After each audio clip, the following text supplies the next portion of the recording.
नमस्कार। Economics for all Deven channel में आप सभी का स्वागत है। आज हमारा टॉपिक है सहसंबंध, कोरिलेशन। सबसे पहले उसका जानते हैं कि कोरिलेशन का क्या अर्थ है। तो सहसंबंध दो या दो से अधिक चरों के मध्य संबंध की तीव्रता की माप करता है। दो या दो से अधिक ये बताने का प्रयास करता है कि एक चर का दूसरे चर पर क्या प्रभाव है, दोनों के बीच में कैसा संबंध है, धनात्मक संबंध है या ऋणात्मक संबंध है या शून्य संबंध है। तो दो या दो से अधिक चरों के मध्य संबंध की तीव्रता की माप क्या कहलाता है? सहसंबंध कहलाता है। प्रकार ये धनात्मक या ऋणात्मक, धनात्मक और ऋणात्मक, और रेखिक या गैर रेखीय जो होता है। रेखीय सहसंबंध, पहले धनात्मक सहसंबंध, तो एक चर का परिवर्तन का दूसरे चर के परिवर्तन का धनात्मक प्रभाव। यदि एक चर में परिवर्तन कम हो रहा है, यदि वृद्धि हो रही है, तो दूसरे चर में भी वृद्धि होना धनात्मक सहसंबंध है। या एक संबंध, एक चर में कमी से दूसरे चर के मान में भी कमी आ रही है, तो भी ये धनात्मक संबंध है, एक दिशा में परिवर्तन हो रहा है। और ऋणात्मक सहसंबंध जब विपरीत परिवर्तन हो, यदि एक चर में वृद्धि हो रही है तो दूसरे चर में कमी, तो ये ऋणात्मक संबंध हो गया। रैखिक संबंध, यदि दो चरों के मध्य यदि रेखा चित्र के माध्यम से हम सहसंबंध ज्ञात करें तो एक सीधी रेखा, और गैर रेखिक में इसमें एक वक्राकार रेखा बनती है। श्रेणियां शून्य सहसंबंध, पूर्ण सहसंबंध जिसका मान +1 या -1 होता है, और दूसरा है उच्च श्रेणी, तो इसका मान 0.75 से +1 के बीच में होता है, और साधारण श्रेणी इसका मान 0.25 ± से ±0.75 के मध्य होता है। और एक है निम्न श्रेणी, इसका मान 0 से ±0.25 के बराबर होता है।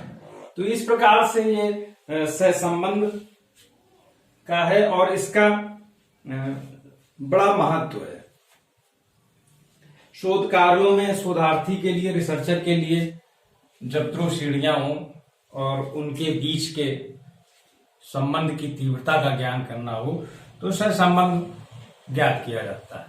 अब यहां पर ये शोधार्थी या रिसर्चर का विवेक है कि दो श्रेणियों को किस प्रकार से वो एक दूसरे से संबंधित करता है। जैसे डॉक्टर की संख्या यदि बढ़ रही है और मरीजों की, बीमार व्यक्तियों की संख्या बढ़ रही है, तो डॉक्टर की संख्या और बीमार व्यक्तियों की संख्या में कोई संबंध नहीं है।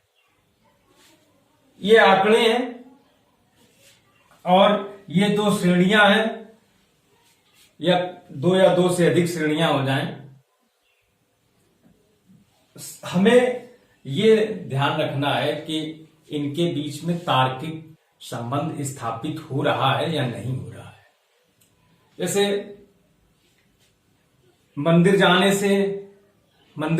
के जाने वालों की संख्या बढ़ रही है और क्षेत्र में अपराध की संख्या भी बढ़ रही है, तो इस प्रकार के इन दोनों के बीच में सहसंबंध स्थापित करना अतार्किक होगा।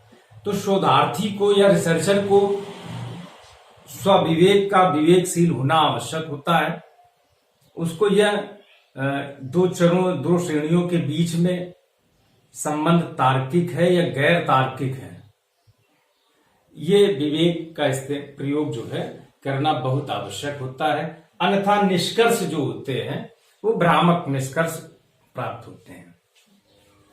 अब हमारे सामने सहसंबंध का एक न्यूमेरिकल है, श्रेणी दी गई है x और y, इनके मध्य हमें सहसंबंध ज्ञात करना है कि किस प्रकार का इनके मध्य सहसंबंध है। कार्ल पियर्सन का सूत्र भी हमारे सामने है और श्रेणी में सबसे पहले हम विचलन ज्ञात करेंगे और विचलन का वर्ग ज्ञात करेंगे दोनों श्रेणियों में। हम जानते हैं कि यदि किसी भी श्रेणी में समांतर मार्ग से यदि विचलन निकाला जाता है तो उसका जो विचलनों का योग है वो शून्य हो जाता है। यदि हम ज्ञात कर लेंगे तो हमारा ये जो विचलन है ये शून्य हो जाएगा, जो आगे चल के कैलकुलेशन आसान हो जाएगा। यदि हम चाहें तो अप्रत्यक्ष विधि से किसी एक इन श्रेणियों में किसी एक का कल्पित माध्य मान करके भी हम विचलन ज्ञात कर लें, इससे भी हम आसानी से ज्ञात कर लेंगे। तो यदि हम इस श्रेणी का समांतर माध्य ज्ञात करें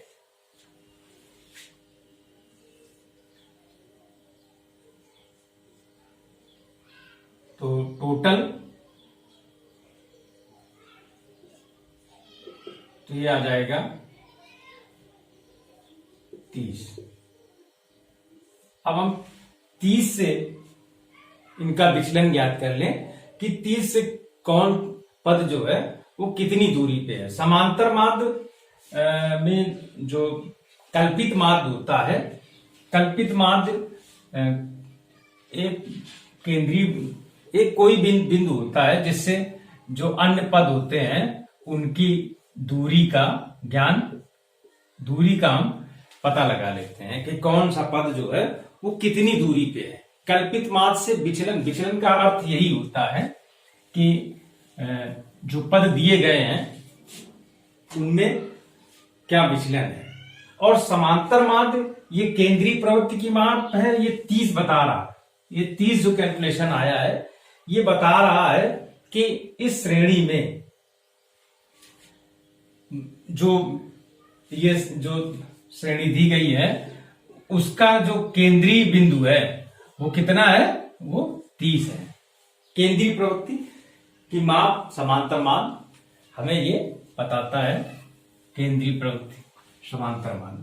तो उसमें 30 से विचलन ज्ञात कर लें तो ये आएगा -6, 24 × 30 -6 और ये 26 से 30 4, ये 2 और ये 3 और ये आएगा 5 और ये हो जाएगा 0। तो अब हम इन दोनों को जोड़ ले तो माइनस का कितना हो गया है, -6 और -4 बराबर -10 और +5 3 2 +5 ये भी हो गया +10, तो ये दोनों कट गए। कितना आ गया, 0। अभी चूंकि हमने बताया ही है कि यदि किसी भी श्रेणी में यदि हम समांतर माध्य से विचलन ज्ञात करते हैं तो विचलनों का जो योग होता है वो 0 हो जाता है, किंतु विचलनों का वर्ग जो है वो 0 नहीं होगा। तो ये हो गया 6 स्क्वायर 36, ये हो गया 16, ये हो गया 4, ये हो गया 3 त्रिका 9 और ये हो गया 25, ये हो गया 0। तो इस प्रकार से जब हम इनका सम करेंगे तो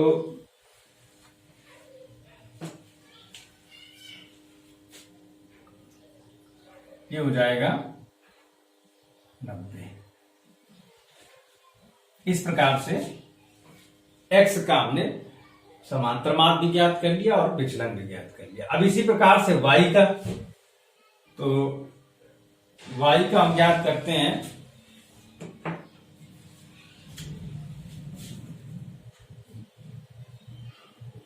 सम इसका ज्ञात है 132 6, तो 6 दूनी 12, ये बचा और ये आ गया 22।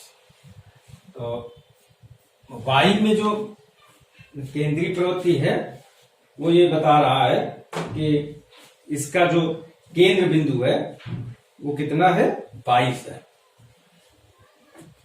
हम जानते हैं कि समांतर मार्ग केंद्रीय प्रवृत्ति की माप है, केंद्रीय बिंदु को बताता है। अब इसी प्रकार से 22 से विचलन ज्ञात करेंगे तो ये आ जाएगा 7 और ये हो जाएगा तुम्हारा -2, 0 प्लस के 2 प्लस के 5 और प्लस के 2। तो अब माइनस के दोनों देख लें तो -7 -2 ये हो गया -9 और ये प्लस वाले तो प्लस के 2 प्लस के 5 और प्लस के ये हो गया दोनों 9 माइनस के और ये दोनों कट गए तो इसका सम कितना आ जाएगा 0। अब इसी प्रकार से हम ज्ञात कर लें उसका जो विचलन है y श्रेणी के विचलन के वर्ग। तो ये हो जाएगा 7 square 49, 2 square 4, 0, 2 square 4, 5 square 25, 2 square 4 और इसका जो सम ज्ञात करेंगे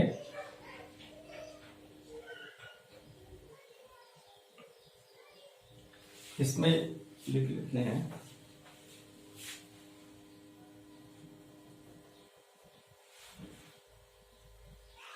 सम dx स्क्वायर बराबर 90 और इसको लिख सकते हैं सम y स्क्वायर dy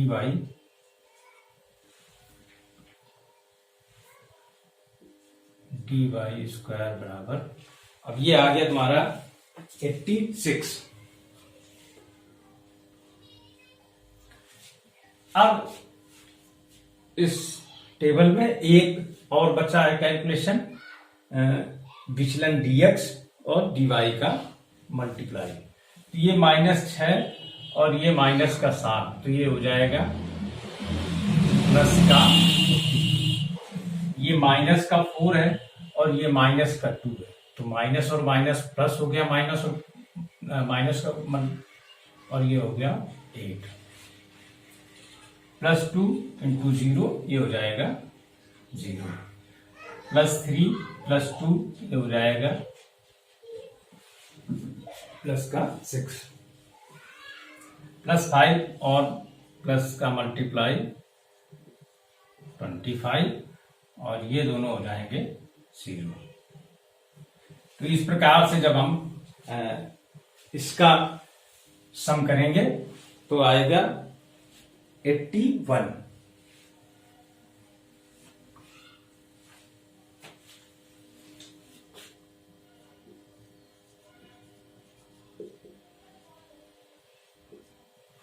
अब ये फार्मूला है, n बराबर दिए गया है कि n बराबर कितने हैं 1 2 3 4 5 6। अब ये जो वैल्यू आई है इनको हम इस सूत्र में रखेंगे। ये हो गया तुम्हारा r बराबर n का मान 6, dx dy का मान 81 माइनस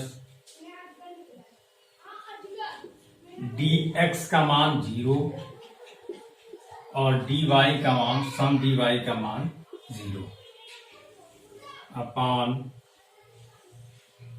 √n का मान 6 और dx स्क्वायर का मान 90। इसी प्रकार से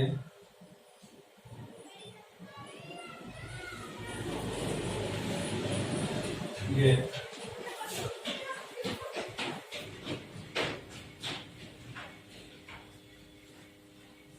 मल्टीप्लाई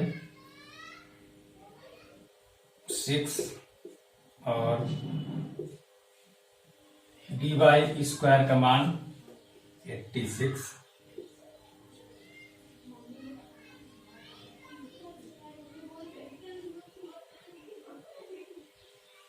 इसका मान 0 हो जाएगा, अगर लिख देते हैं इसको।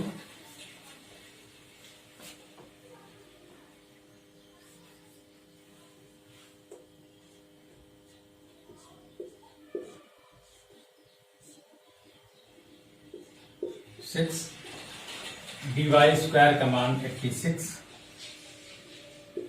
माइनस dy का होल स्क्वायर लिख देते हैं, बाकी इसका मान 0 आएगा, बराबर ये 0 हो जाएगा 6 इंटू 81 अपॉन ये हो जाएगा 6 इंटू 90 और ये हो जाएगा 6 इंटू 86। फिर आगे इसका इसमें गुणा करेंगे तो ये आ जाएगा 486 और ये जब इसका मल्टीप्लाई करेंगे ये हो जाएगा 540 गुणा 36 का 6 48 500 486। ये अंदर का दोनों का जब मल्टीप्लाई करेंगे तो आएगा 27 36 40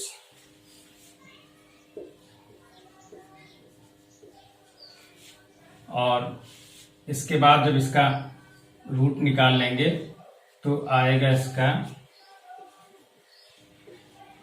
486 बटे 527.8 और दोनों का कैलकुलेट कर लेंगे तो आएगा प्लस का 0.92। तो इस प्रकार से धनात्मक